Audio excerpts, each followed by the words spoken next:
चुनाव जीतने के बाद किया वादा पूरा। ओल्ड पेंशन स्कीम का इंतजार खत्म। सीएम सुक्खू ने खुद किया तारीख का ऐलान। हिमाचल प्रदेश के चुनाव में ओल्ड पेंशन स्कीम सबसे बड़ा मुद्दा था। माना यह जा रहा था कि ओल्ड पेंशन स्कीम ही चुनावी बयार की दिशा और दशा तय करेगी।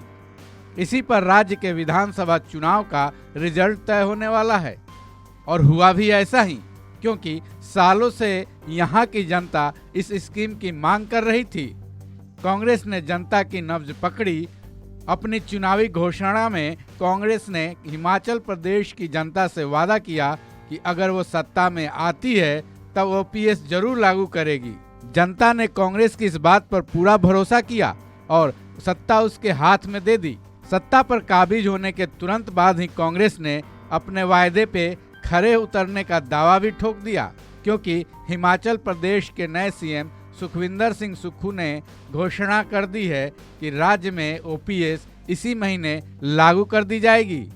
मंत्रिमंडल का जो हमारी बैठक होगी उसमें हमने जो अपनी गारंटी योजनाएं लाई है, जिसमें ओल्ड पेंशन स्कीम है, 1500 रुपया हमने अपने महिलाओं के लिए देना है, रोजगार की गारंटी दी है। उस पर हमने मंत्रिमंडल के सदस्य और हम सब लोग पहले भी चर्चा कर चुके हैं।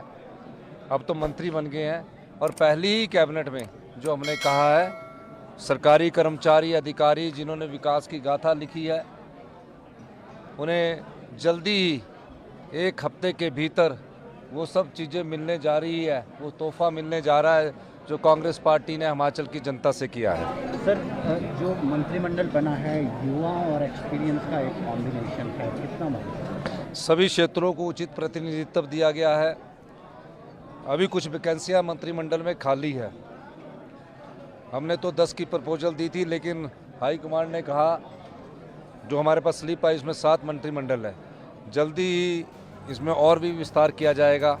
हिमाचल प्रदेश की सरकार की कैबिनेट का विस्तार होना है, जिसमें कुछ ही दिनों का वक्त लगेगा, क्योंकि मंत्रियों की लिस्ट कांग्रेस आला कमान को भेजी गई है।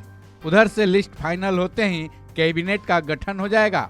कैबिनेट गठन के तुरंत बाद ही कैबिनेट की पहली बैठक में जनता की मुख्य मांग यानी ओपीएस को लागू करने का फैसला ले लिया जाएगा। बता दें, हिमाचल में जब बीजेपी की सरकार थी, कांग्रेस ने बीजेपी सरकार को ओपीएस पर खूब घेरा था। अब ये भी जान लीजिए ओल्ड पेंशन स्कीम यानी ओपीएस आखिर है क्या। दरअसल हिमाचल प्रदेश में जब कोई कर्मचारी रिटायर हो जाता था, वहाँ की सरकार उसे पेंशन देती थी, जिसमें कर्मचारियों को उनकी वेतन की आधी राशि पेंशन के रूप में तय हो जाती थी। ओल्ड पेंशन स्कीम के तहत सरकारी कर्मचारियों को अपनी पेंशन की राशि तैयार हो रही राशि में किसी तरह का योगदान नहीं देना होता था। इसका भुगतान सरकार की ट्रेजरी के जरिए किया जाता था। वहीं अगर किसी कर्मचारी की मौत हो जाती थी, उसके परिजनों के लिए पेंशन लागू कर दी जाती थी। अब जब कांग्रेस ने अपनी चुनावी वायदे को निभाने का ऐलान कर दिया है, हिमाचल प्रदेश के लोगों में ओपीएस की खुशी की लहर जल्दी दौड़ने वाली है। बस कुछ दिनों का इंतजार बाकी है। इस खबर में बस इतना ही। बाकी अपडेट्स के लिए बने रहिए वन इंडिया के साथ।